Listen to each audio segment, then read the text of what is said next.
கிறிஸ்துவுக்குள் பிரியமான சகோதர சகோதரிகளே, இயேசு கிறிஸ்துவின் இனிதான நாமத்தில் இந்த காலை வேளையிலே உங்களை வாழ்த்தி வரவேற்கிறேன். இன்றைக்கு நாம் தியானிக்க இருக்கிற வசனம் சகரியா 8ஆம் அதிகாரம் 23ஆம் வசனத்தின் பின்பாகம். தேவன் உங்களோடே இருக்கிறார் என்று கேள்விப்பட்டோம், ஆகையால் உங்களோடே கூட போவோம் என்று சொல்லி அவனை பற்றி கொள்வார்கள் என்று சேனைகளின் கர்த்தர் சொல்கிறார் என்றார். தேவன் மனிதனோடு சஞ்சரிக்கவே விரும்புகிறார். ஆதாம் ஏவாளோடு பகலின் குளிர்ச்சியான வேளைகளில் தேவன் உலாவினார். ஏனோக்கோடு தேவன் சஞ்சரித்தார்.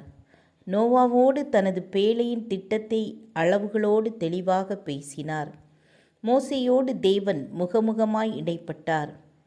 ஆம், தேவன் ஆதி முதற்கொண்டு மனிதனோடு சஞ்சரிப்பதையே விரும்புகிறார். சகரியா 8ஆம் அதிகாரம் 23ஆம் வசனத்தில் புறஜாதியார் ஒரு யூதனை குறித்து சொல்லும் சாட்சியை பார்க்க முடிகிறது.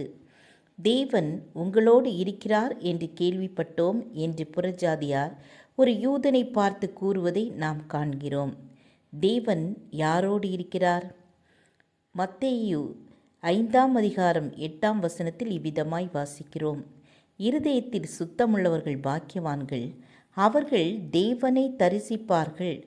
தேவன் இருதயத்தில் சுத்தம் உள்ளவர்களோடு இருக்கிறார் என்று வேதம் கூறுகிறது. ஜீவனுள்ள தேவனாகிய இயேசு நம்மோடு இருப்பார் என்றால் கிறிஸ்தவ வாழ்வு எப்படிப்பட்டதாக இருக்க வேண்டும்? இன்று கிறிஸ்தவ குடும்பங்களில் சண்டைகளும் சச்சரவுகளும் சமாதான குறைவுகளும் போட்டியும் பொறாமைகளும் நிறைந்து காணப்படுகிறது. சமாதானத்தின் காரணராக பிறந்தார் என்று சொல்லுகிறோம். இயேசு நம்மோடு இருப்பார் என்றால் ஏன் பிரிவினை எண்ணங்கள், சமாதான குறைவுகள்? சிந்திப்போம். உதட்டளவில் காணப்படும் வசனங்கள் உள்ளத்தில் இல்லை. நம் சாட்சி இல்லாத வாழ்க்கையை எழுப்புதலுக்கு தடையாக இருக்கிறது. தேவன் பரிசுத்தத்தில் பிரியப்படுகிறவராக இருக்கிறார். நாம் மற்றவர்களுக்கு முன்பாக பரிசுத்தவான்கள் போல நடந்து கொள்ளலாம். ஆனால் நமது இருதயம் எப்படிப்பட்டதாயிருக்கிறது என்றே தேவன் பார்க்கிறார்.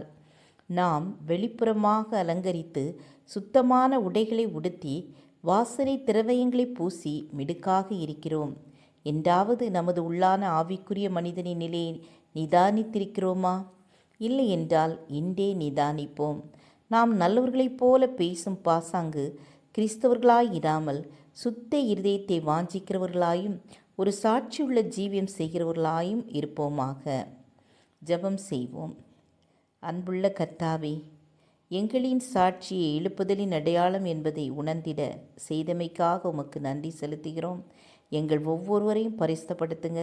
பரிசுத்த ஜீவியம் செய்ய கிருபை தாருங்க. இயேசுவின் நாமத்தில் பிதாவே, ஆமேன் ஆமேன். God bless you.